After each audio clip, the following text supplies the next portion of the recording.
Hello and happy holidays, Merry Christmas, all that. I am Connor Habib, and I am so happy to show up in your advent calendar. I wonder if you're in the mood for something dark now, because my novel, Hawk Mountain, is a dark novel. Um, some people like all the cheer on the holidays, and I do too, of course, but sometimes you want to retreat into something else for a bit. I mean, with everyone smiling and singing around you, sometimes you want something a bit darker.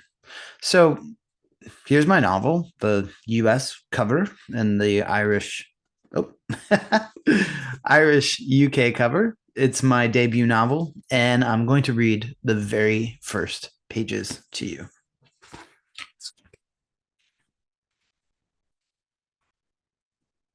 Before Todd sees Jack for the first time, his eyes are closed. He's in class. Around him are the sounds of other people who don't want to be there: students, the teachers in other rooms, cafeteria workers, custodians in the halls. They're all held together by this school at the top of a hill in Lancaster, New Hampshire, where nothing happens. Outside, the world is living out its rhythms. Wrens dart past the window, and a cloud dissolves in front of the sun. Todd is 17. It's the start of senior year, just 9 months between now and graduation, but still, it feels there's no end in sight. He opens his eyes, and Mrs. Call is at the front of the room with another boy. Everything is about to start. The boy is blond with a swipe of freckles across the middle of his face, which Todd can see even though the boy is looking at the floor. He's wearing the uniform they all wear, a white shirt with a red tie. The boys wear dark blue pants and the girls wear blue skirts. They don't like it. He's holding two pieces of paper. Mrs. Call has her hand on his back. Jack Gates is our second Community Hope Scholarship student, she says, though no one knows what that means or who the other Community Hope Scholarship student might be. He wrote an essay on wildlife in Maine, and we're going to read it later this week. The boy looks up, green eyes, Todd sees, like cracked sea glass.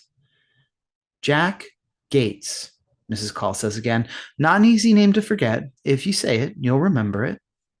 She gestures to the class, and they say his name in unison, except for Todd, who is caught off guard by these two syllables: Jack Gates. Jack, where are you from?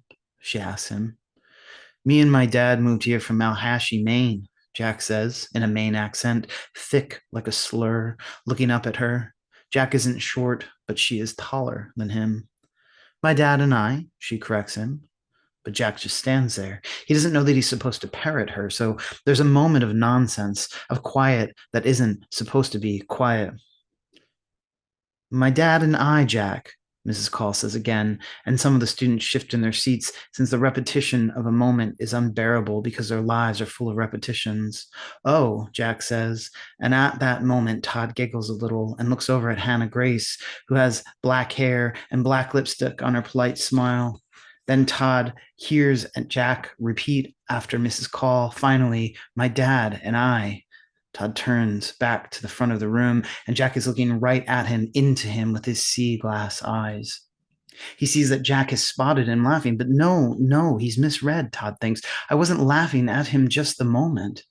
But Jack's face is taut. It's trembling with anger.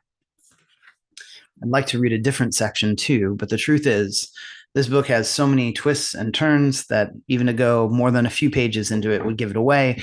That said, I'm going to read the flap of the American version so you can get the idea. An English teacher is gaslit by his charismatic high school bully in this tense story of deception, manipulation, and murder. All right. Thanks for letting me be part of your holiday, and I hope you have a great one. Bye now.